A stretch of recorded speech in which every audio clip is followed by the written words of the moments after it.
Eu quero começar já o primeiro bloco desse Dogcast aqui, falando sobre as características de cães distraídos.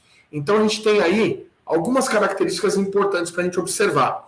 Existem aqueles cães que já têm um problema já na sua formação, tá? Já tem um problema na formação dele mesmo, desde quando ele está sendo gerado ali no ventre da mãe, ele pode trazer um problema que torna ele muito distraído.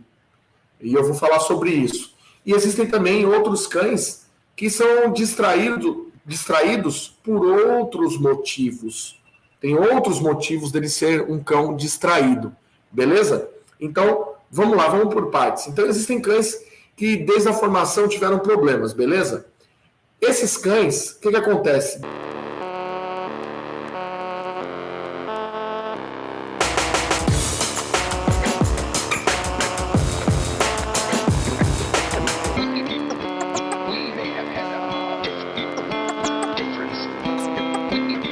O que acontece? Desde quando a mãe está gerando o filhote, a mamãe cachorro ali está gerando o filhote.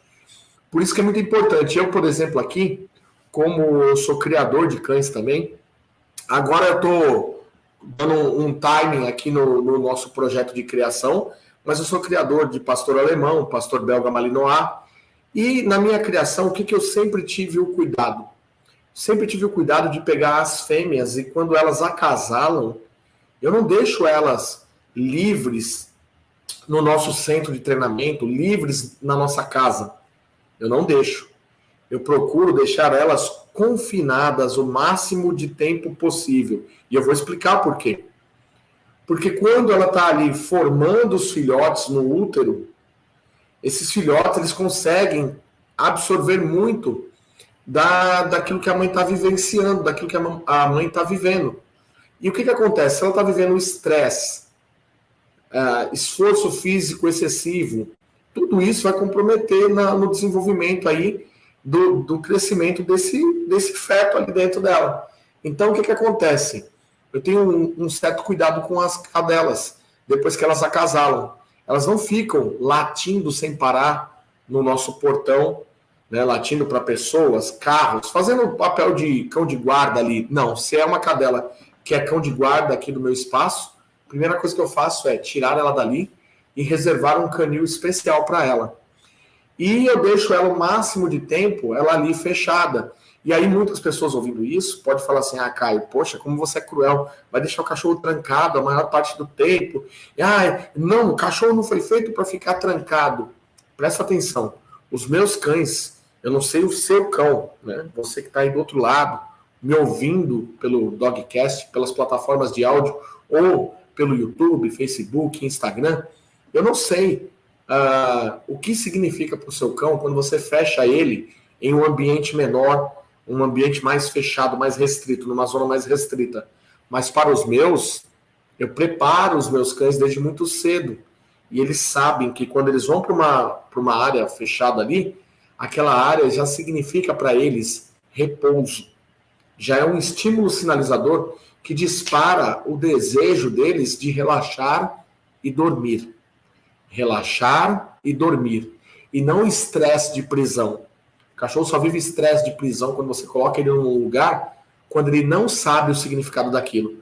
Quando, na verdade, quando o significado para o seu cão é vou me separar do meu dono. Por conta de você nunca ter treinado a separação dele. Aí você tem um problemão. Quando você prende, aquele lugar significa prisão para o seu cão. Então, no meu caso, eu não passo por isso, os meus cães não passam por isso. Não sofrem quando ficam em um ambiente menor e mais reservado. E é isso que eu faço com a cadela. Por quê? Porque ela precisa passar pelo mínimo de estresse durante a gestação, os 60 dias mais ou menos ali, que ela vai ficar gerando esses filhotes. Então, eu quero que ela fique ali, calma, tranquila, sem ficar estressada, querendo latir para estranhos, sem ficar agitada ou correndo atrás de algum bicho que passa pelo nosso espaço aqui, né? Um passarinho e ela tem que sair correndo. E eu não quero também que passe por esforço físico De forma alguma. Então, o que eu faço? Reservo ela, coloco ela preservadinha em um local fechado. E aí, é claro, tem os momentos de liberdade, mas liberdade monitorada. Saio com ela com uma guia longa, ou saio com ela com a guia para dar passeio com a guia. Normalmente, tranquilamente, dentro do meu espaço. Então, tiro ela do canil reservado e vou passear com ela. Tudo isso que eu estou falando para vocês é o que eu faço para quê? Para então eu ter aí a preservação desses filhotes. Para que esses filhotes se desenvolvam da melhor maneira dentro do útero materno. E que eles não sofram nenhum tipo de problema. Por quê? Geralmente esses cães, quando a mãe passa por algum estresse, isso vai refletir também ali, tanto no desenvolvimento quanto na hora do nascimento também. Às vezes você perde muito filhote. E outro detalhe também, esses filhotes quando vão nascendo, eles passam por um processo. Tem alguns cães, alguns deles podem passar naquele momento em que a mãe vai limpando eles e tem o tempo certo de oxigenar o cérebro desses filhotes. E às vezes tem alguns que passam do tempo e demora um pouquinho, dá uma atrasadinha aí para oxigenar o cérebro deles. E aí eles passam por algo chamado anóxia ou anoxia. Enfim, a falta de oxigenação no cérebro.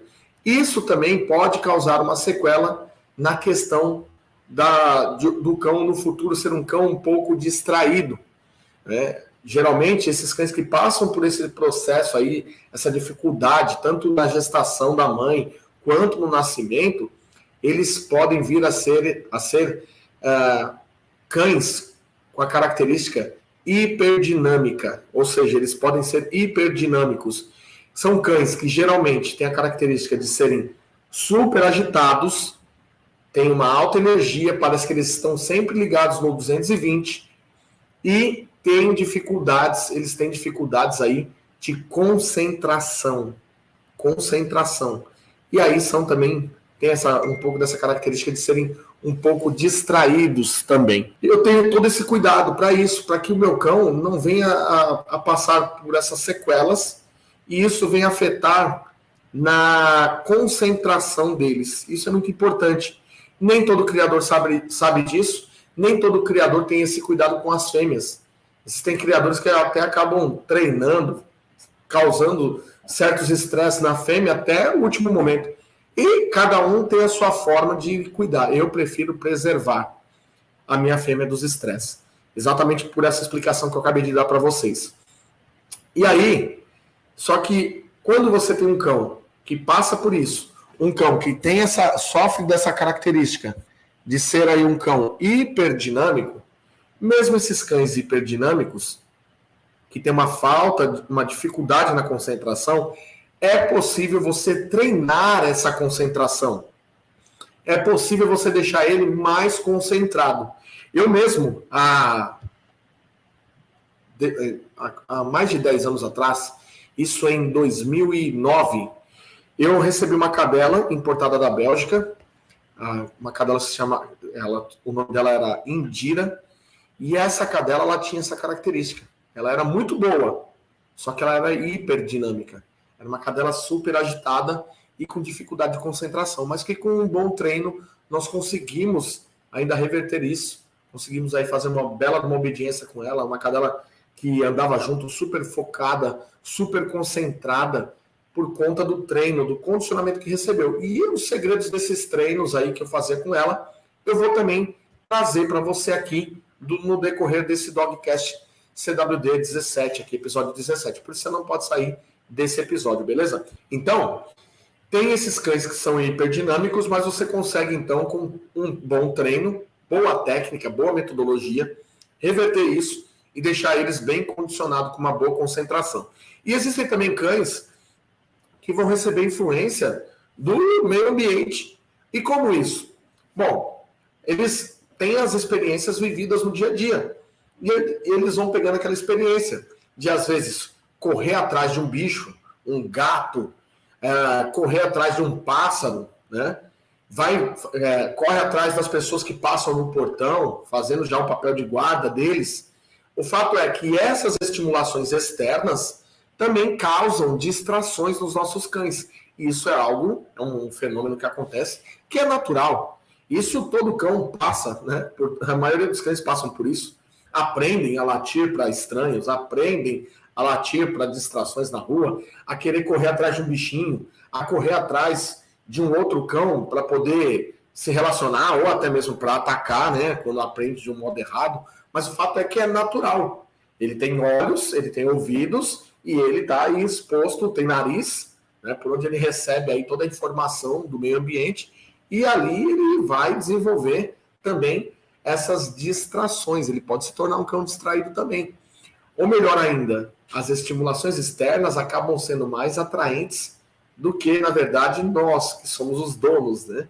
E aí nós precisamos também saber como fazer para lidar com essa situação, para que a gente seja muito mais interessante do que o resto do ambiente. E eu sei que isso é um problema que muitos donos de cães enfrentam. E talvez você que esteja me escutando agora, ou assistindo aqui a esse episódio 17, esteja passando por essa dificuldade. Existem algumas pessoas que passam por isso, tá certo? As distrações também atraem, são forte atrativo para o cão. Então tem esses dois pontos, essas duas características aí, né? Essas duas situações em que o cão pode ser um cão distraído. Uma é naturalmente, né, quando ele passou por um processo meio delicado aí na formação, na gestação e no nascimento, ou aqueles que passam aí naturalmente com o aprendizado que recebe através dos seus donos por meio aí das estimulações externas.